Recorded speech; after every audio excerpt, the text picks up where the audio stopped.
velha política aqui, aquelas práticas, vamos colocar como seculares pelos políticos brasileiros. A gente sabe que existe uma relação entre o orçamento e essas velhas práticas dos políticos brasileiros. Ou seja, o político consegue enriquecer às custas dessas práticas. Essas práticas acabam levando, então, ao enriquecimento desses políticos. Porque se ele recebeu o salário dele durante o período que ele estiver no Congresso, tem congressista que fica lá 20, 30 anos como parlamentar, já estaria muito boa a vida dele. Mas além disso, há casos de corrupção, há casos de trocas de favores que precisam de acabar. E a nova presidência da República tinha prometido isso daí. E pelo visto está executando, evitando essas trocas aí. Mas a todo momento eles são cercados por parlamentares. Quem são cercados? Os ministros são cercados com a tentativa de troca, certo? Uma troca aí que me parece inapropriada, porque não podemos trocar o quê? O voto da pessoa que está representando o povo, representando o Estado, por vantagem particular. Ele não foi eleito para isso daí. Ele foi eleito para representar o povo de forma altruísta, certo? E em geral estão o poder legislativo com as suas máculas e o poder judiciário também está nessa velha política. Qual que é a velha política do Supremo Tribunal Federal? Não condenar ninguém, se fazer por desentendido durante todo esse período histórico, certo? Dada até a sua Constituição, a formação dele, a gente quer dizer com essa Constituição aqui, essa natureza então de neutra, de um órgão neutro, de uma corte neutra. Isso não pode continuar, precisa de ser uma corte ativista sim, política, mas não político-partidária, certo? Então vamos começar aqui falando do Congresso Nacional. Os deputados e senadores estabelecem uma relação de negociação, enquanto deveriam estar ali para o bem da nação, não o bem particular, o bem de seu patrimônio. Então, as acusações de corrupção estão aí, certo? Nós tivemos na gestão anterior vários presos, inclusive nessa também. O presidente da Câmara está preso ainda, certo? Então, a corrupção no Congresso Nacional é muito intensa e isso daí acaba prejudicando a nação. Nós tivemos senador preso também, senador delator, nós tivemos isso daí. Então, tudo dessa gestão. O Congresso Nacional, então, precisa de deixar de ser um balcão de negócio, que o centrão, que a minoria, que não sei quem, que qual grupo quer vantagens para votar o plano desse governo atual. Não existe isso. Ele não deve ter vantagem nenhuma de cargos e mesmo vantagem particular. Nenhuma. Cumpra com a sua obrigação constitucional. Cumpra com a obrigação de seu mandato. O seu mandato foi para ser altruísta, estar ali representando o povo, representando os interesses de cada unidade da federação. É para isso que nós temos deputados e senadores lá no Congresso Nacional, em duas casas, para dar mais equilíbrio.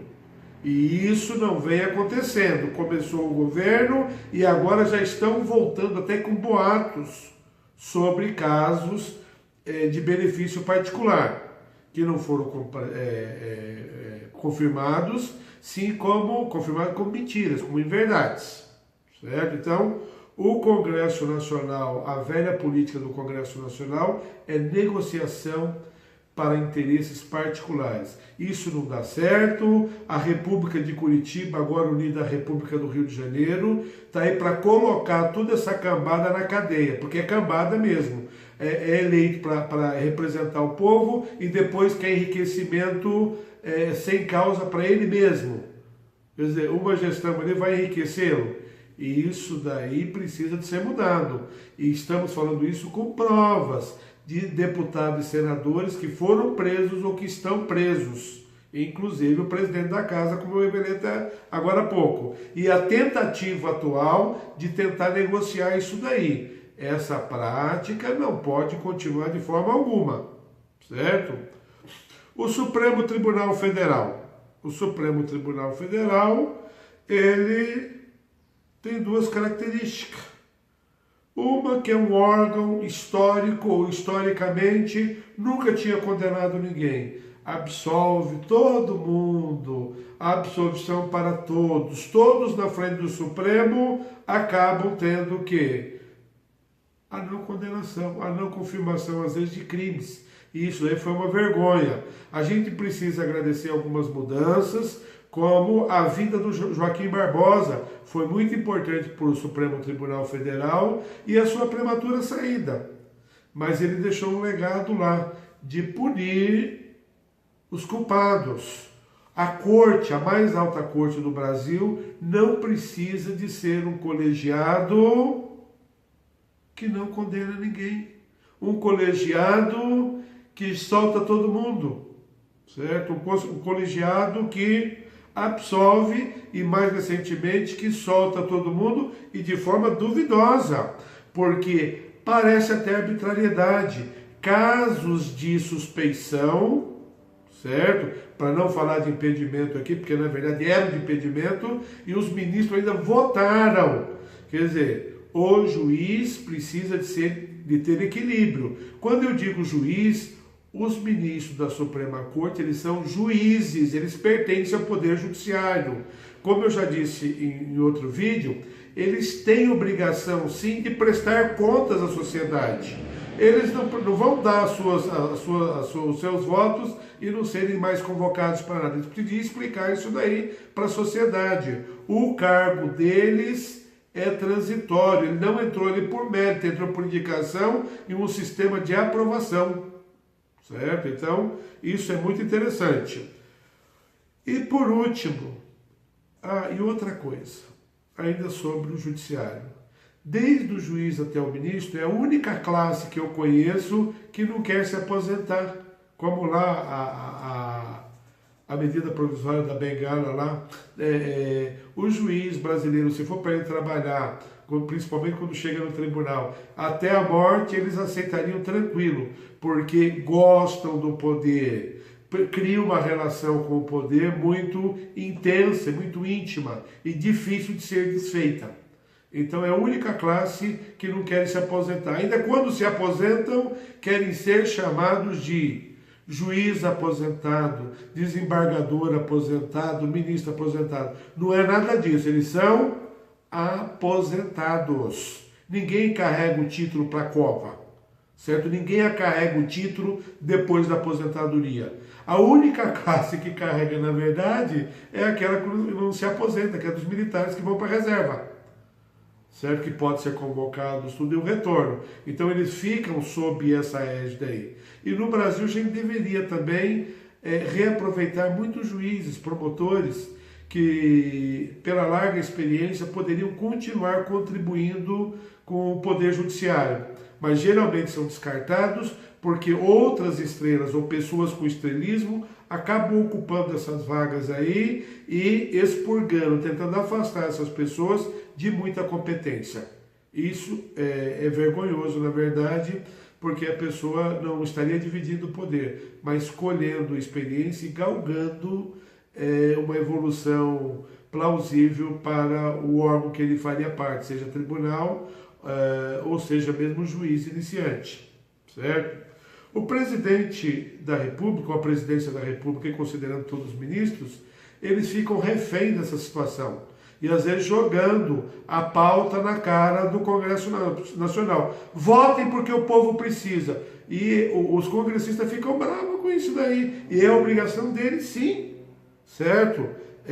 Fazer isso daí. Porque se eles não aprovarem, o presidente acaba partindo para a ingovernabilidade.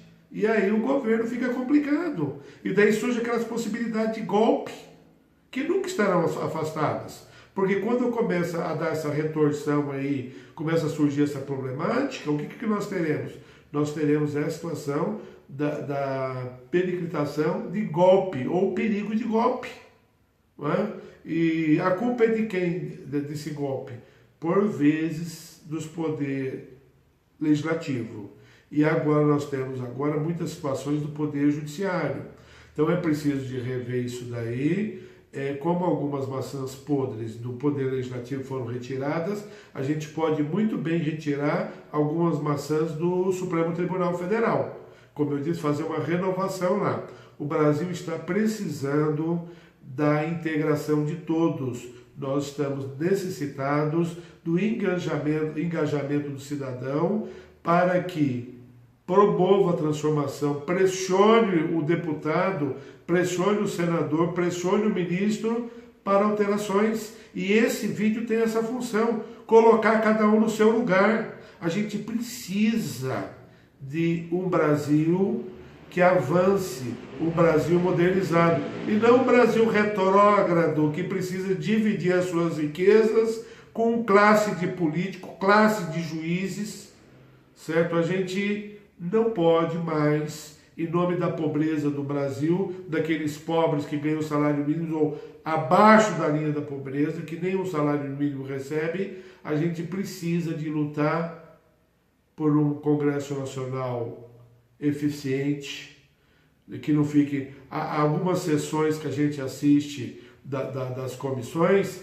causa asco, causa vergonha, todos os sentimentos negativos acabam emergindo ali. Por quê? Porque o comportamento dos parlamentares são horríveis, são comportamentos infantis, comportamentos que não contribuem com o Brasil, comportamentos, e nem tem ideologia naquelas bobagens que eles fazem lá. Então a gente precisa de amadurecer e começar a cobrar. Se o deputado fizer, ou a deputada, ou o senador, a senadora fizer um papel daquele lá, vamos fazer lista de protesto em todo o Brasil, vamos protestar contra isso daí. Se o ministro do Supremo Tribunal decidir de um determinado formato, vamos mandar um abaixo-assinado de impeachment para ele no Senado, no Congresso Nacional. Vamos enviar um abaixo-assinado com representatividade de todos os estados. A gente, a sociedade, nós precisamos nos organizar para poder lutar contra e transformar o Brasil num país mais justo. Quando fizermos alguma comparação com os Estados Unidos, com a Suécia, com a Dinamarca, com o Reino Unido, com a França, certo? Os melhores aí, onde tem deputados que não tem nenhum assessor e rendem, deputados que não viajam às custas do Estado, que não se hospedam às custas do Estado, que usam o transporte público, certo? Ao invés de pequenos reinados que a gente cria só porque a pessoa se torna parlamentar. Isso precisa de acabar.